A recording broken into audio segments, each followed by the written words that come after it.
Hello friends, for almost 7 years we've been making films and videos about the world of warships, how it's created and people who make the game really great and famous all over the world. And moreover, we told you about the history of the Navy, famous ships and battles. And today I'm really happy to present you a brand new project that will surely empty your home with a true sea spirit and enrich your life with a new taste. So welcome to a Navy kitchen. Here we will cook some kind of famous and little known dishes that sailors all around the world from different eras, from different countries ate, and we will try to tell you about the history of its appearance and even restore the original recipes. We'll try, probably. So let's get started.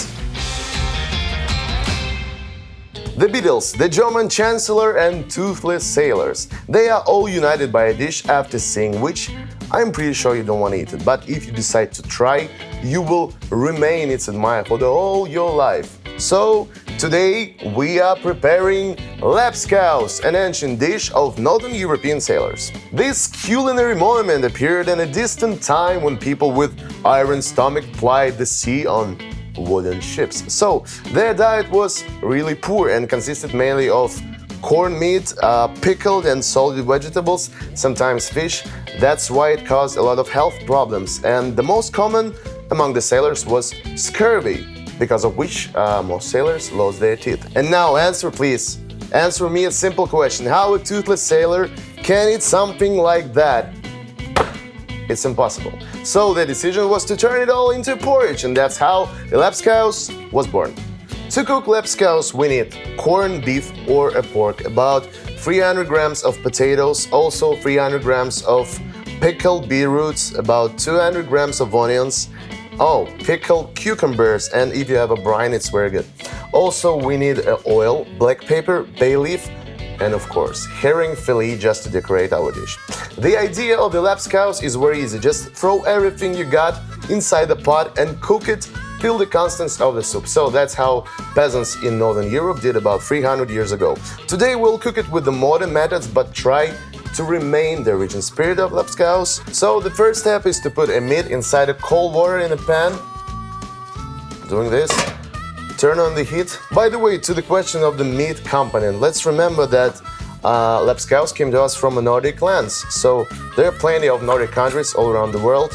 That's why the original recipe allow us to use plenty of different kinds of meat. For example, in Sweden they used, dried pork and bacon.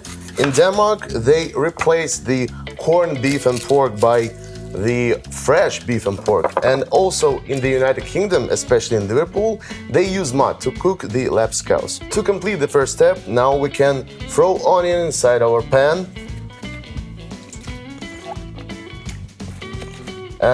And then also add spices, which you like, but I'd like to add only bay leaf, black pepper, and leave it all for like hour and a half. So let's do it. 1, 2, 3. Woo!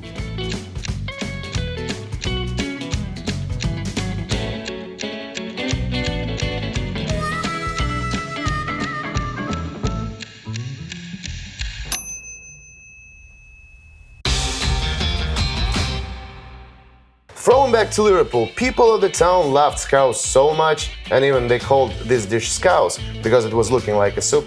So they named themselves Scousers. And also one linguist had a theory that their Liverpool accent in dialect was also called Scousen because of this dish again. For example, you can listen to John Lennon and George Harrison talk in the film A Hard Day's Night. That's exactly the Scouse accent. And another funny theory is that that accent was called Scouse because of the running nose of the Liverpoolians. Listen to that, it's the Scouse. And now it's time to check our meat. Oh my gosh, I think it's soft enough. Yeah, even for sailors without tooth. So, bring it here. Yep. Look how great it is. And since that, I'll put it here, just cover with a towel. And now the second step. Take potatoes. I will use like unpeeled potatoes and throw them inside the broth. So easy.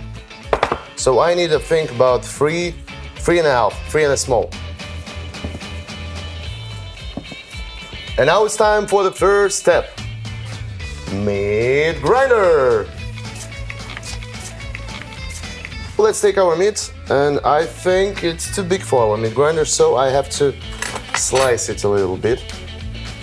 And the interesting fact, actually everybody will ask, where can I find a meat grinder in the 17th century? Let me tell you, yeah, you're right, there wasn't actually the meat grinder, there was some kind of two-sided knife called mezzaluna, but thanks to Karl Dress, he invented that great thing, and also he invented bicycle, but without the pedals. So I take the meat and began making a wonder. Ooh, works perfect. It's a perfect Christmas time, perfect Christmas dish. Everybody will like it. I think now it looks like a perfect mess for toothless sailors, but the thing is that you don't have to put a lot of power in the meat grinder because it's a very old meat grinder. Not from the 17th century, but I think it's like a 15 years. It's a model before the Tesla was invented. Absolutely. Oh, that's hard. I can't imagine how a sailor cook made that for like how about 15 sailors on a board? It's impossible. But I'm trying to do my best, being very fast. Oh, if you like our Meat Grinder 2000, you can buy it in our premium shop. Just nobody understands the joke about the premium shop. Let's go on. I can take our pickled beetroot, but I want to leave I think 2 of them just for a garnish, so and just we have to grind also this, just mix them with the meat. So I take the pickled beetroot, put them inside the meat grinder and grind again. I like grinding very much, you know. I think I was born for grinding meat, beetroots, potatoes, everything. I can grind everything. So beautiful, you know. We have to consider cousin, even the sailor's cousin, which appears to be very like simple and rough, but look, it's really art. Just mix the red one with the meat. Oh, beetroot looks gorgeous. I think that's enough, yep. So let's check the potatoes. Oh, very good, very good. And now it's time for 4th step. Leave the potatoes inside the pan, take the broth away and mash it with a potato masher. To be honest, I've never tried lapskaus before, so I hope I will like it. And as I told you before, I will remain its admirer for the whole of my life. Okay. And this is it. Potatoes back to a pan. Woo! That's your home, guys. And mash it. Woo! Next step. Let's add meat and broth inside our potatoes. Now it's time to mix it. You know, I've told you before that the rye lapskaus have to be something between the porridge and the soup, so in my opinion we have to add here a little of broth and I think a brine from the pickled cucumbers. Broth, yep. And add it here. It's very good, looking like it's becoming more liquid. Yeah, I think that's what we need. So, thank you, broth. And now I think we have to add brine from our pickled cucumbers. So, this is it. Yeah, good enough. I think now it's perfectly salted. Okay, put the cucumbers here back and mix everything. So when it's mixed, we have to put it back here on a fire, I think on a slow fire, and stew it under the lid for like 15 minutes or 20 minutes before it's ready. I think our lapskaus looks like quite ready, so take it away, leave it, let it breathe. And now it's time to fry some chicken eggs. But before the pan is ready, let me take the pickled cucumbers and slice them, I think. The cucumbers are ready, and now I take the beetroot and slice it a little bit. Yep. And now it's time to fry eggs. fried some chicken eggs. Add a little bit of the oil. Yeah, not a little, but tasty. Ooh. Ooh. That's the hardest step in our dish making.